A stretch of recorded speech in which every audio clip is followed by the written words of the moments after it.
Optimization of Google My Business can be a real challenge. I know some of you have had questions and you've asked them perhaps through the comments on some of my videos, and I've attempted to try and make videos that have answered your questions. But sometimes they're just small questions, ones that don't need a specific video.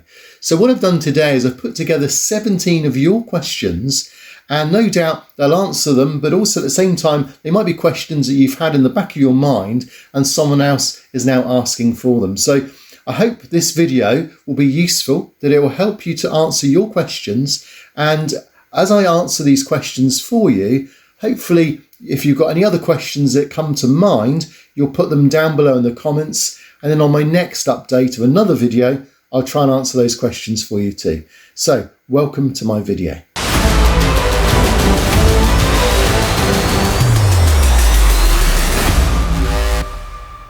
So I'm Zane from Zanet Design, and I help use my 20 years of experience as a web designer to help you grow your business too. So never has it been more important than today to have online presence and online marketing and SEO, or search engine optimization, and having your business well represented on the internet.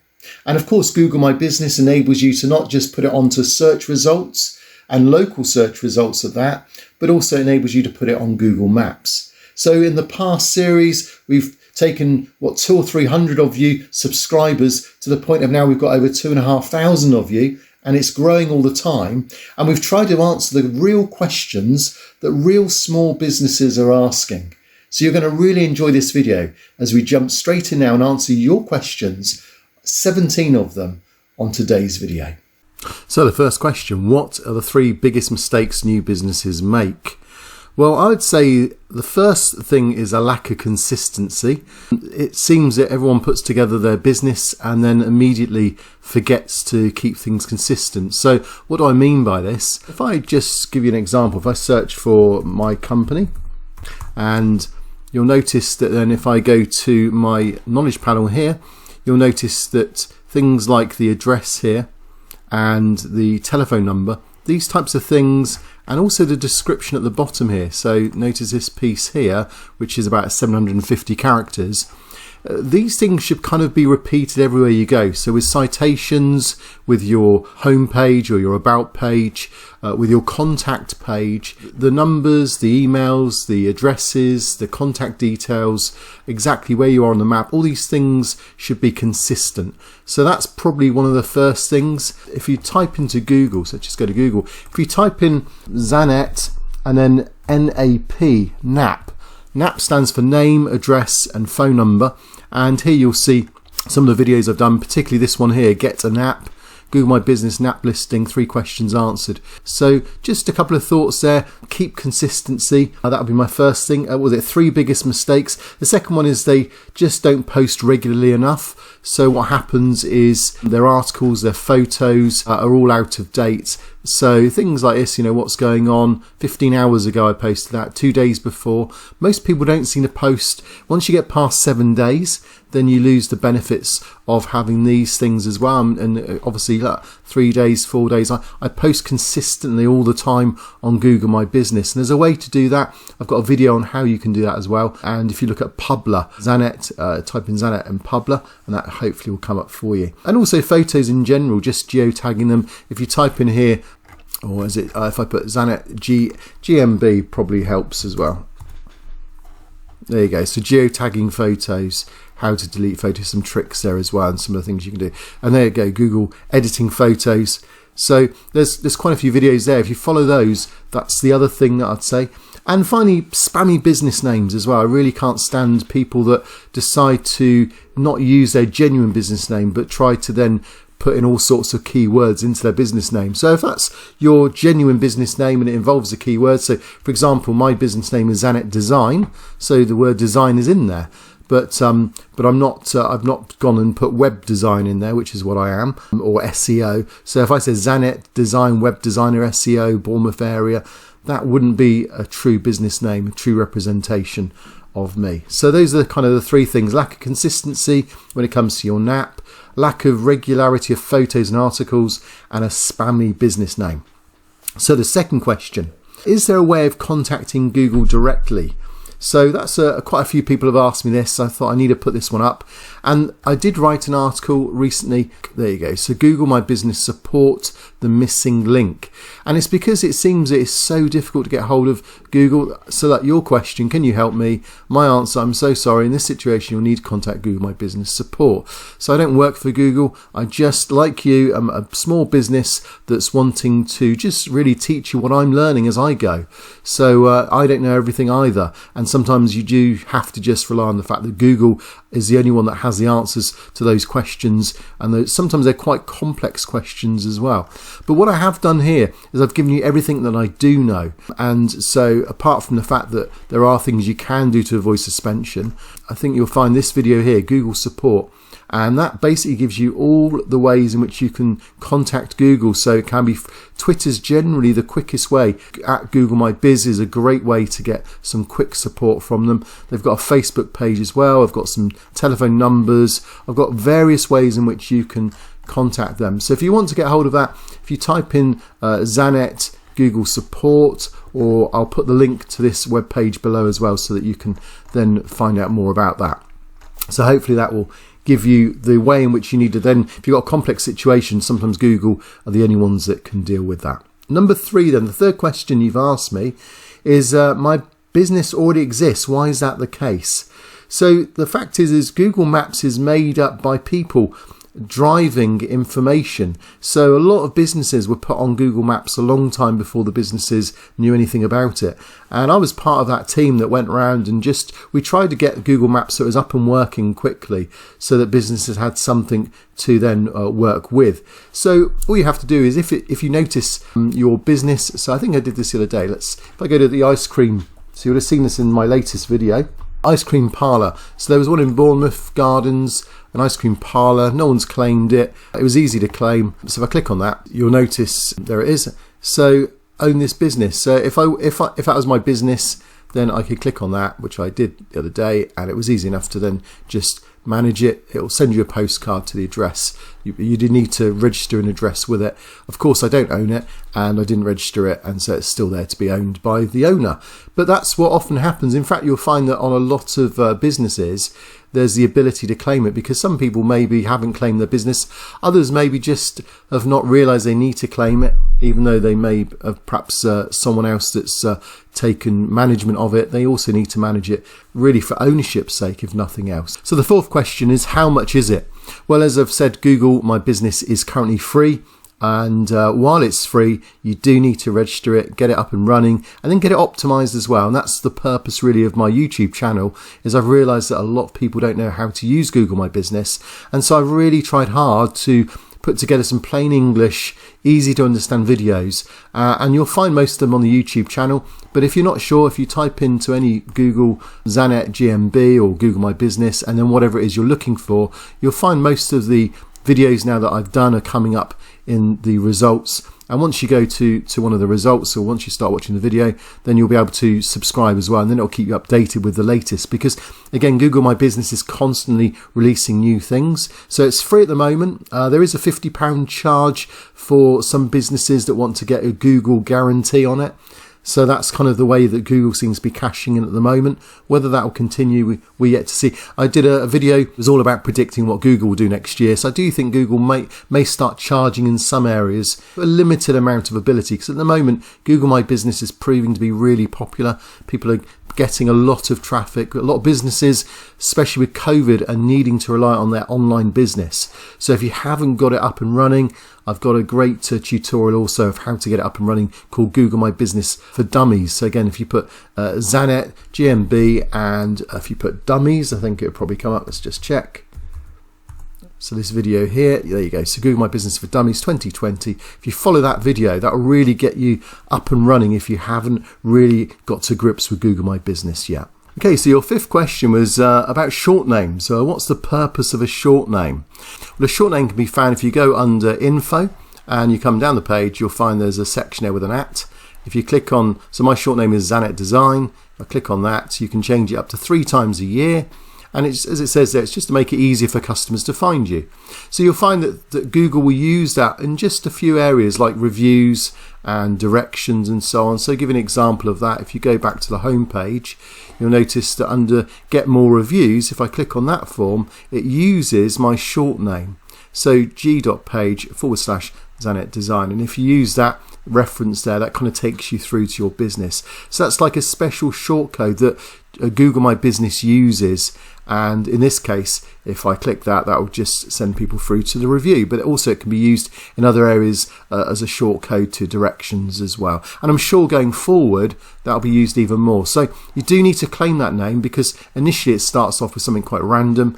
But you want to make it so it's memorable, so people can use it as well, and obviously consistent with your branding. So your next question is there a tool for finding the best categories?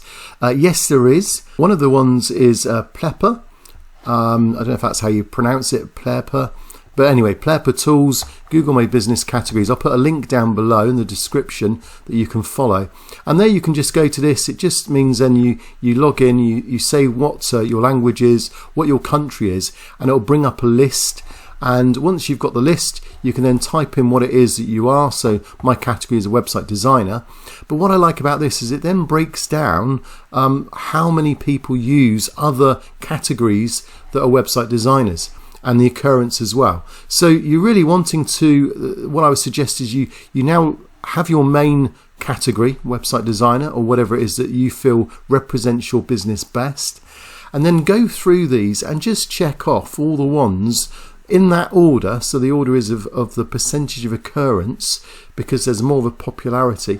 And in that order, just pick out another 3 or 4 that are representative. Now, don't just think, oh, I could do with advertising agencies, people looking for that phoning me. If you don't act as an advertising agency, that doesn't do any benefit at all. But if you, for instance, are a graphic designer as well as a website designer, then use that as well. So Google wants it to represent your business accurately. So having more and more categories doesn't necessarily bring you more business, but if they're accurate and if you can fulfill those categories, then you need to add them. So it's kind of an interesting balance there. Okay, so your next question, number 7. I've already added my business to Google Maps, but how do I add my logo to the business? So having a logo, having branding is really important. So hopefully for those of you that have seen my business already before, you'll notice that this is my branding, this is my logo. It stands out, hopefully. You'll notice it again, it's here as well. This is just after doing a search on Google for Zanet Design. In fact, if you scroll down the page, hopefully you're seeing it again here, you're seeing it on these videos here. So wherever it's possible, it's important to try and use your branding. If I click on images in Google results, again my branding's coming up, so it's kind of evident that I'm trying to let Google know that I exist and that I've got a clarity on my branding. So you need to think about that, and that's obviously one of the things to do. But the question really is, how do you get your logo on here? So to answer you there, if I go to my Google My Business, and there's a few ways to do it, but basically you do it through photos. So you can either click on the left hand here, or if you go to where your photos are, your latest photos, you can manage photos as well. So let's click on photos. You just need to upload a high quality version of your logo. So once you've uploaded it, so basically you upload it by clicking on here, you drag a photo into there, and then once you've got your photo, you then let it know, you edit it to say it is a logo. So let's just say, for example, this was what I was going to have as a logo. Then if I click on here, so at the moment I can choose which categories this falls into. That's because I've already got a logo. But if I didn't have a logo, then I could choose logo, or I can just click on my logo and I can now add a new logo, say for example if that logo changed. But as you can see, a logo is really important. So many businesses don't upload their logo. There's no reason for it. And ideally you want it to be square, and the reason we do that is because it then fits nicely in the area that Google gives you, and it fits nicely here as well. Sadly, as you can notice, I've got a little bit of corner chopped off, but that's one of the sacrifices you have to make when your logo doesn't quite fit in with what Google's put out there. But anyway, hopefully that will help you to get more logos onto businesses. So the eighth question is, what will give me the biggest boost to Google My Business?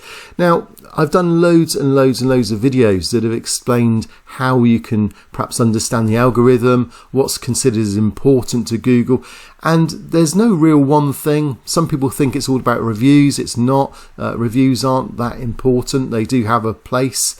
Probably regularity of updates is important. I think my first question was answering those types of things. But what I would say, and this is probably my best advice to you, is get someone to look at your business as an outsider. So get your business to be viewed by someone that knows nothing about your business and ask them, what do they make of it?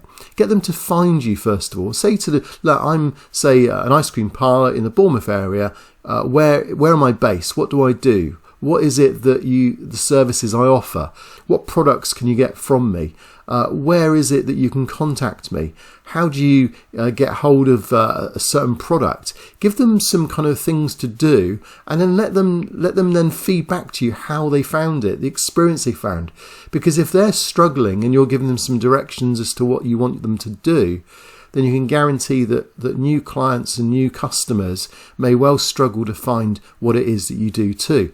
So that would be my best advice, is try and get an outsider to look at it, get some feedback, and ask for honest feedback, because it can sometimes hurt, but the reality and the truth of it can hurt. And that would be really my best advice, is to get that type of feedback. Once you've got the feedback, then you just need to find some of the videos that will give you the direction as to what to do. So say, for example, someone said, well, I noticed there was no logo. Well, then you can find how to upload a logo. And it's that type of thing. They might just say, I couldn't understand what services you offered.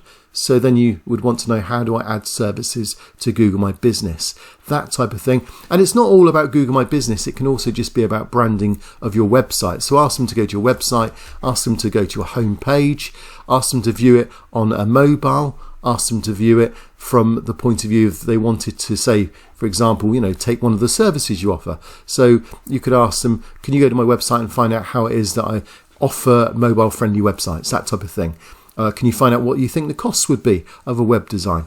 And by getting that type of feedback, then you can make adjustments and view it from the person's point of view rather than your own point of view. There's no doubt about it, when you own a business, you know more about your business than anyone else does. And you can't assume that other people know the same, because they don't. So there's a kind of an appeal to not just educate, but also to try and view it from their perspective too. And in that way, you'll make it a much better experience for the customers and clients that visit you. And when they visit 3 or 4 other websites, and your website is the one that understands them, that appeals to them, then they're more likely to come to you when they want the job or want the work. So that would be my best advice.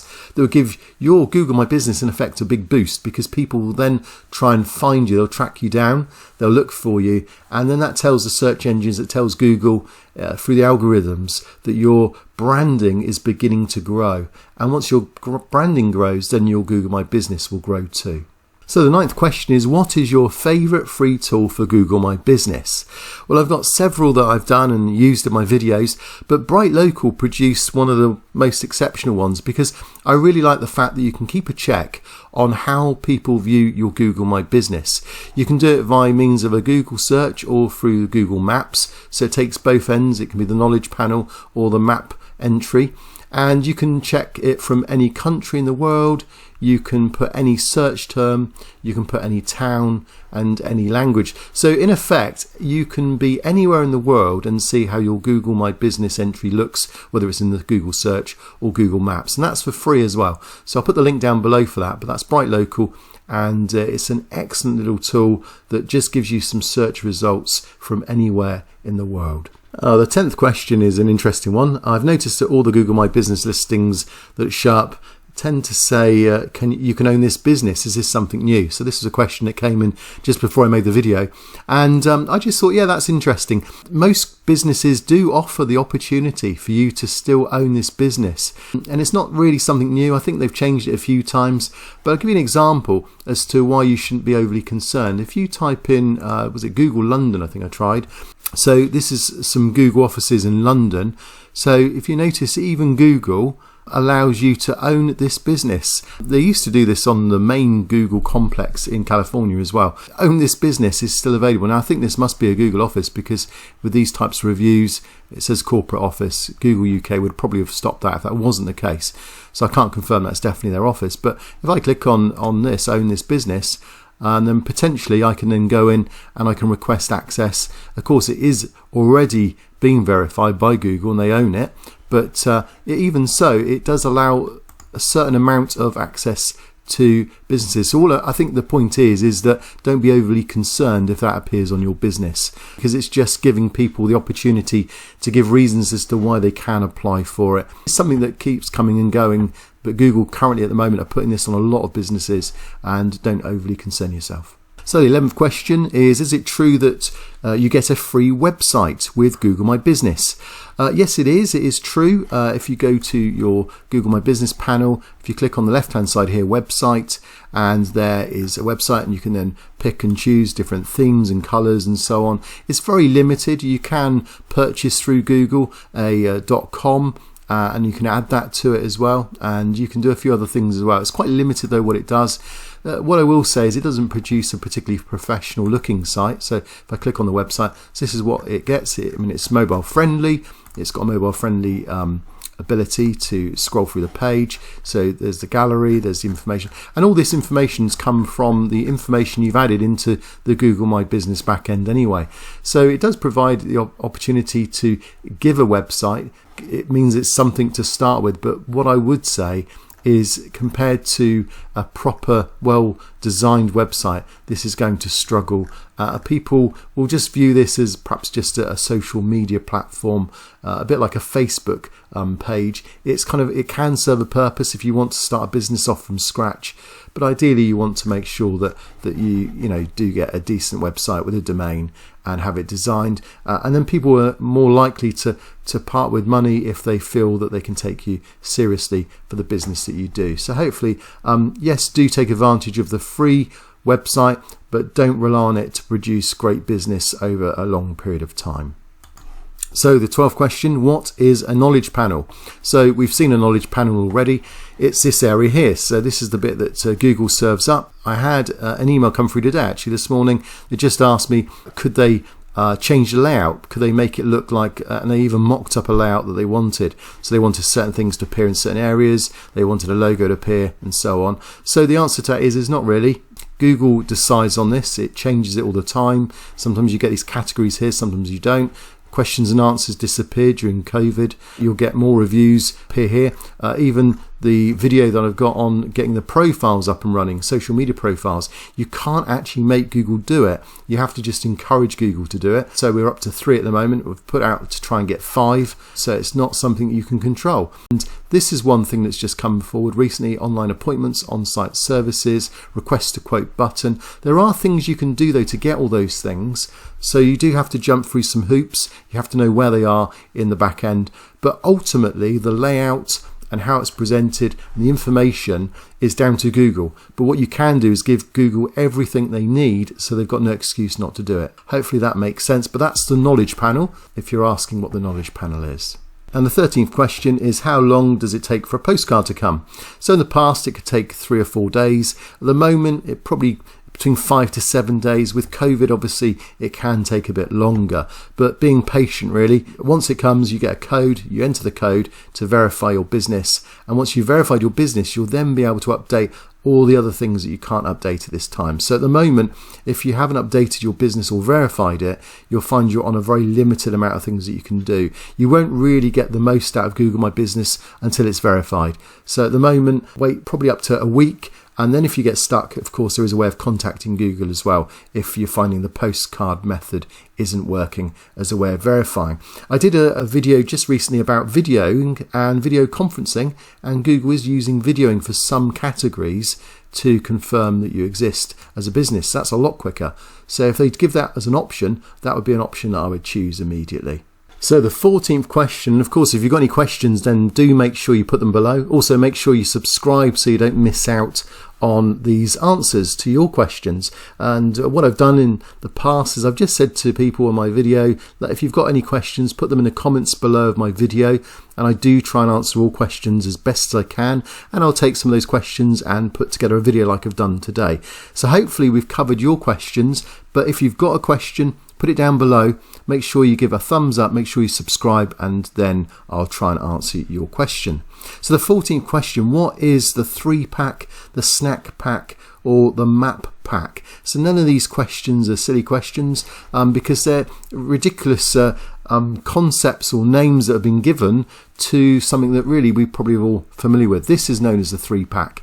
It's a 3-pack because obviously 3 results come up. So we use this when I did an ice cream parlour search a moment ago. But actually things are changing. So whereas this was the kind of, well, let's go back to the history of this. So initially these were the top results, the top 1, 2, 3. So they were like SEO gurus making these things happen. Of course, we've got some bigger companies come along. So like TripAdvisor has taken over when it comes to searching for things, and Yale.com and so on.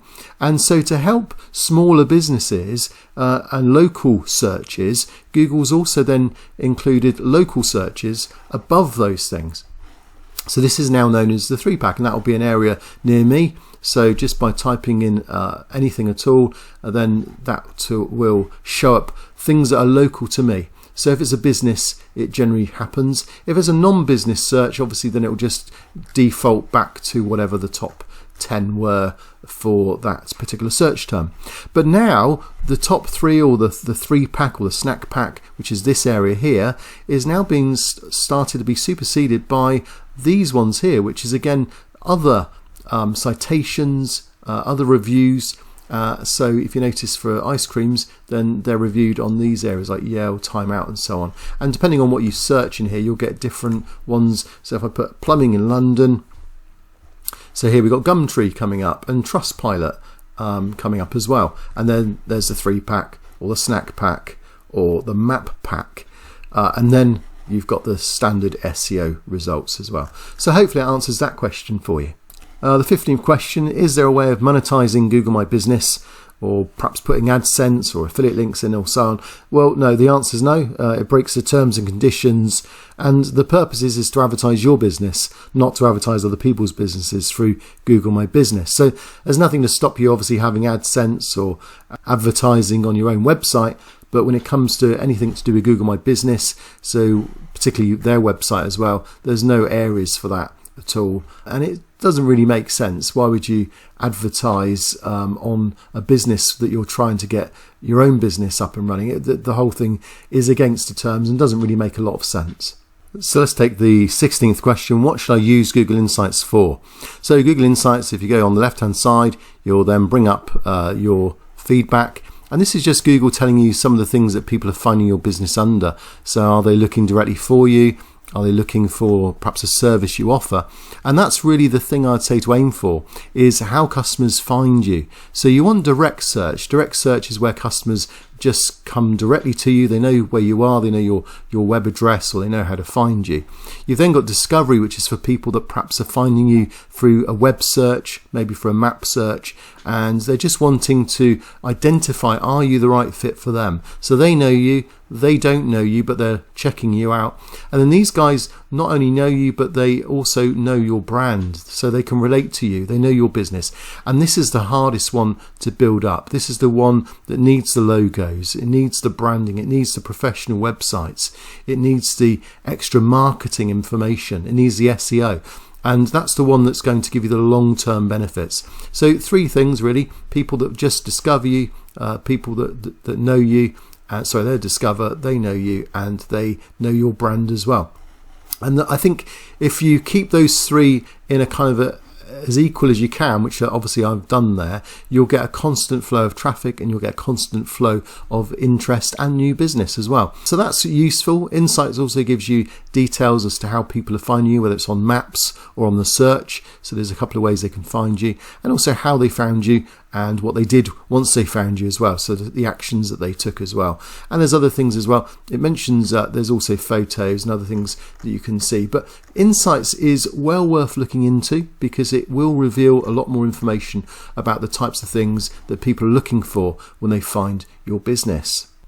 So the 17th question is there a way of finding what competitors' categories are? So often that's asked because if you go to Google Maps, it doesn't really tell you what the competitors actually have. So all you ever see is, like, if you type in plumber, you'll just see the category that they're coming under as their main category. So in this case, it's 3 plumbers. But just as an example of how it can work, I've done a search here for London plumber, and even though plumber is perhaps the main category as it is here, the first category, you notice here I've got a list of the other categories that these have put in as well, the secondary categories. And also, taking all the plumbers in London area that come up on that search, it was a top 20 or so, here I've got a percentage of the other categories. So 26% of them have plumber. And then we then can see that central heating's next, gas engineer, bathroom renovator. And this tool here all comes from that Plepper link. So you'll notice that they've now got a Chrome extension. So I've added the Chrome extension, and now when I go into Google Maps, I get this information too, which is really useful. It just means that as you go through the various different businesses, you can see what your competitors' categories are too. So I don't really understand why Google hides this. It doesn't really make a lot of difference because there's lots of tools out there that reveal what these categories are. And ultimately, you just need to look at the categories and make sure that the categories you choose are reflective of your company. So it's not about picking a category that's popular or getting lots of searches. That wouldn't really make sense if then what you provided was a poor service. Say, for instance, you offered bathroom renovation, but you didn't do that. Then a person that finds you under bathroom renovation is not going to give you a very good rating. So it's kind of think long term, not short term. That's always been one of my ways, one of my theories on Google My Business, and so far it's been proven to be the right way. Now, if you want to know how to grow your business in a way that's going to find the search engine spidering you to death, then meet me on this video and I'll see you over there.